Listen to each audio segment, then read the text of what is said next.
Alors je m'appelle Anne Tran et j'habite à Paris et je suis pensionnaire au Pôle France de Talence et j'ai 15 ans. Oui, donc Quan Nguyen Tran, je suis ingénieur, je monte mon travail ingénieur, donc ça fait 30 ans que je suis arrivé en France. Je suis né à Hue, au Vietnam. J'étais réfugié politique, donc j'étais en Malaisie. Et puis après, la France m'a offert une possibilité pour venir en France il y a 30 ans. Donc, je suis arrivé en France à l'âge de 14-15 ans. J'ai fait toutes mes études secondaires et éco-ingénieur en France. Oui, j'étais dans l'équipe nationale jeune au Vietnam, à l'âge de 12-13 ans. Enfin, voilà. Et à Nancy, il n'y a pas de club. Voilà. J'ai pu jouer un peu à Strasbourg, au club de Museau à Strasbourg. J'ai passé diplôme BE. Le président de Racing à l'époque, Claude Bounfort, m'a demandé de passer diplôme pour encadrer des jeunes. La première fois, j'ai entraîné l'équipe 1, c'était il y a 20 ans. Quoi. Il y a 20 ans. Ouais. Donc j'entraînais 5 fois par semaine avant. Et puis ça fait 5-6 ans, j'ai décidé de ne plus faire autant. J'ai essayé de passer plus de temps avec ma famille. Donc du coup, je ne fais que 2 séances par semaine. Mais c'est de grosses séances, des séances de 4 heures et 5 heures. Et en fait, c'est par groupe de niveau et par groupe d'âge. Donc cette année, j'ai dit au club, il faut qu'on passe beaucoup de temps de détection sur les jeunes talents. Les jeunes talents, c'est de l'âge de 5-6 ans, très très tôt. Détecte tout de suite un petit groupe de 4-5 garçons et filles qui ont potentiel pour aller plus loin.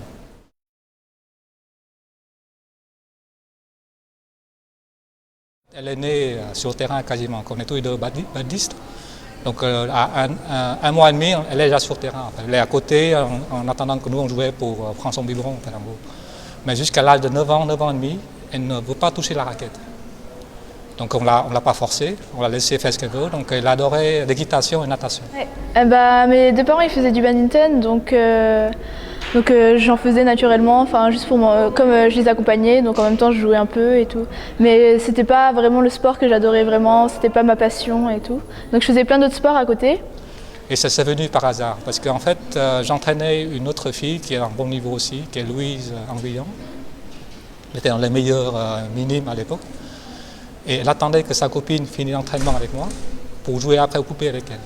Voilà, donc à chaque fois elle attendait 1 heure pour que je finisse avec Louise et puis elle jouait avec sa copine. Et donc là, elle avait fait les compétitions bien avant moi. Donc elle m'a dit un jour, viens, on va faire une compétition et tout. Tout à fait, un jour c'est Louise qui a dit, il me manquait une partenaire pour le double dame. Donc tiens, tu viens, tu joues avec moi et puis c'est parti. Et donc je me suis dit, bon vas-y, je la suis. Et donc j'ai fait la compétition, j'ai fait finale et j'ai adoré quoi. C'était vraiment c'était exceptionnel donc j'ai continué. Et chaque fois qu'elle a le choix entre faire l'équitation et badminton, elle a toujours hésité jusqu'à l'âge de 10 ans. C'est qu'est-ce que je fais, je vais équitation ou badminton. Et c'est grâce un peu à Louise qui dit ouais tu viens, je suis là. Ça. Du coup, j'aimais bien tous les sports que je faisais donc ça m'a aidé je pense. Mais c'est parti très très vite, on était même étonné qu'elle a tout de suite des très bons gestes, des placements, tout ça. Est-ce que tu penses qu'elle avait enregistré? Je pense oui. Même si c'est inconsciemment, c'est le fait de garder, écouter tout le temps à côté. Elle ne regarde pas, elle joue à côté, mais je crois que ça doit rentrer comme ça, inconsciemment. J'ai commencé à m'améliorer, je commençais à dépasser mon amie Louise qui gagnait tout. Elle gagnait tous les tiges et tout.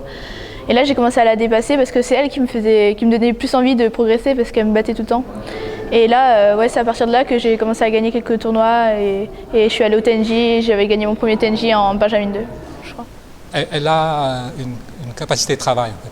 Quand elle veut quelque chose, elle y va à fond, à l'étude ou à l'entraînement. Et puis, si je compare par rapport à Louise, un de mes meilleurs élèves à l'époque, elle est moins douée que Louise en termes de toucher la raquette, filer, tout ça. Mais quand quelque chose qui ne va pas, elle persiste jusqu'à ce que ça passe. Voilà. Par rapport à Louise, qui a des capacités naturelles, mais comme elle est naturellement douée, elle travaille un peu moins grave. Du coup, elle s'est fait dépasser un peu. Voilà. Je sais pas, je pense que c'est ça, oui. Et c'est aussi parce que j'aime pas perdre, ça c'est normal, je crois. Et j'aime pas qu'il y ait trop. Enfin, j'ai envie d'être la meilleure, quoi. D'être au-dessus des autres.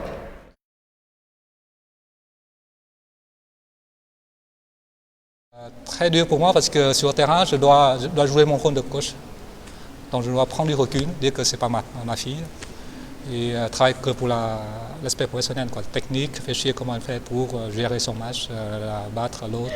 Bah, pour moi, ça fait rien parce que ça fait depuis que je suis toute petite, c'est toujours été mon entraîneur, donc j'ai l'habitude. Mais je sais pas, c'est normal pour moi. C'est très dur parce que là, il y a la partie émotionnelle qui importe des fois, quoi. Donc il faut que je reste calme, ne pas transmettre mon stress, qui n'est pas facile. Ouais, voilà, c'est mon entraîneur quand il est sur la chaise et... Ouais, non, il n'y a pas trop de difficultés. On est pareil quand il est entraîneur ou papa, ça change rien. Des fois, c'est un peu tendu, mais bon, c'est rare quand même, parce qu'il m'écoute. Ouais,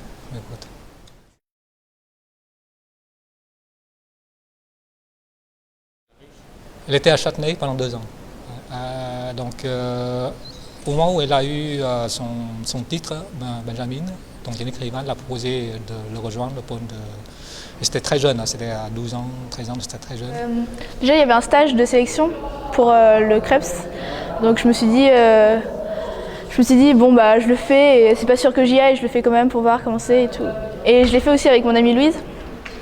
Et donc je me suis dit bon, de toute façon si Louise elle y va pas, j'irai pas parce que bon j'avais besoin de quelqu'un avec moi, je pensais avoir vraiment besoin de quelqu'un.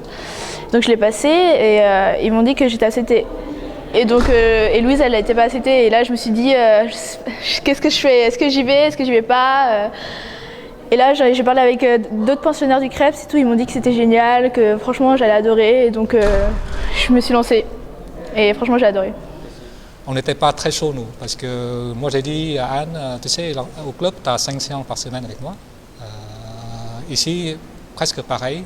Le problème, c'est que tu dois être en internat, loin de la famille, même si on n'est pas très loin. C'est Anne qui a poussé pour changer de contexte, pour chercher autre chose. Voilà. Donc ça fait 2 ans et demi déjà qu'elle est loin de la famille. Et c'est ses copines là, de groupe qui lui a permis de tenir. Je me suis adaptée assez vite moi parce que j'avais déjà quand même beaucoup d'entraînement où j'étais, ou Lagardère, mais sinon, oui c'est vraiment différent, c'est complètement un autre monde. Mais moi j'adore ce monde, quoi. C'est vraiment génial.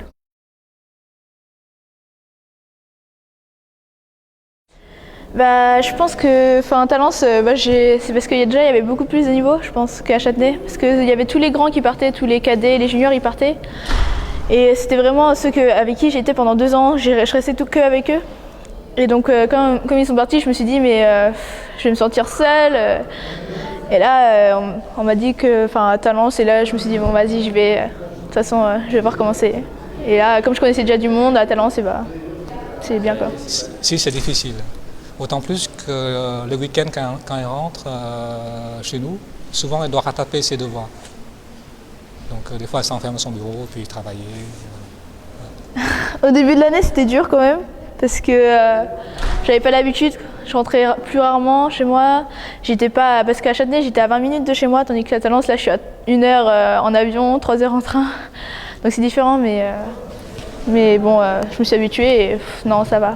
C'est pas une vie normale pour une petite fille de 15 ans, quoi.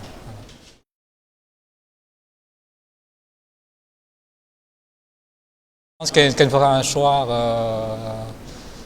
au bon moment, quoi. Mais pour l'instant, c'est sa passion, mais elle est assez lucide aussi pour la suite.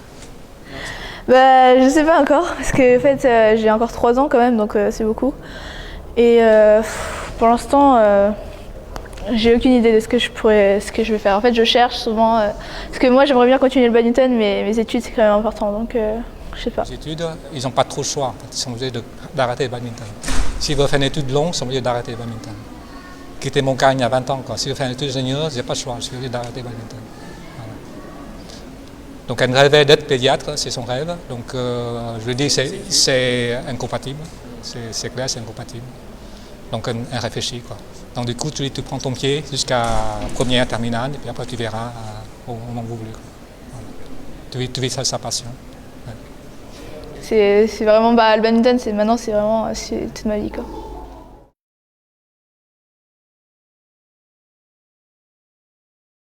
Je pense que c'est parce qu'on est un groupe et on essaye vraiment de s'améliorer. À chaque fois, il y en a une qui est au-dessus et on essaye de la rattraper. Et après, on s'entraîne plus dur pour pour essayer de rattraper les autres. Donc je pense que c'est ça. Je pensais pas qu'on avait, que le niveau, que notre niveau il était aussi fort par rapport aux seniors. Je pensais pas que Delphine ni que Marie allaient aller à l'Ubercup. Et genre j'étais vraiment surprise et je me suis dit mais c'est génial, c'est incroyable quoi. Je me suis dit qu'on n'est pas si loin que ça et que vraiment on peut accrocher les seniors.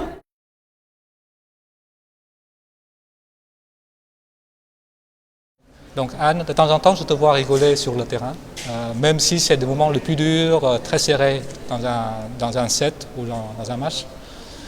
Et des fois, ça me met un peu en colère parce que je dis tiens, c'est difficile et pourquoi tu rigoles? Voilà. Souvent, je souris parce que j'ai aimé le point qu'on a fait. J'adore faire des points serrés. Je trouve vraiment, t'as quelque chose et tu te bats pour. C'est vraiment, c'est incroyable. Surtout quand il n'y a pas de faute et tout. Quand c'est tendu, j'adore. Et donc, je pense que c'est pour ça que je souris. Je fais peut-être inconsciemment, je sais pas. Et je pense que c'est pour ça. Deuxième question, c'est quoi ton animal fétiche, ton peluche fétiche? Mon animal peluche préféré? Ceux qui sont sur mon sac. Oh, je sais pas du tout, parce qu'en fait, ouais, j'en ai plein. Et je pense que c'est ma grenouille. Parce que j'ai une grenouille. Et c'était un peu la mascotte d'élimination que j'avais fait l'année dernière. Et ça a une grande valeur pour moi. Voilà. Troisième question, combien de raquettes que tu as cassées cette année? J'ai dû en casser, non pas tant que ça, j'ai dû en casser 5 ou 6, truc d'un genre. Mais souvent souvent je le fais inconsciemment, je le fais pas exprès. Mais ouais, déjà souvent ça fait depuis longtemps que je les ai, donc elles s'usent et tout. Donc oui, j'ai dû en casser 5 ou 6, je pense. Ou un peu moins.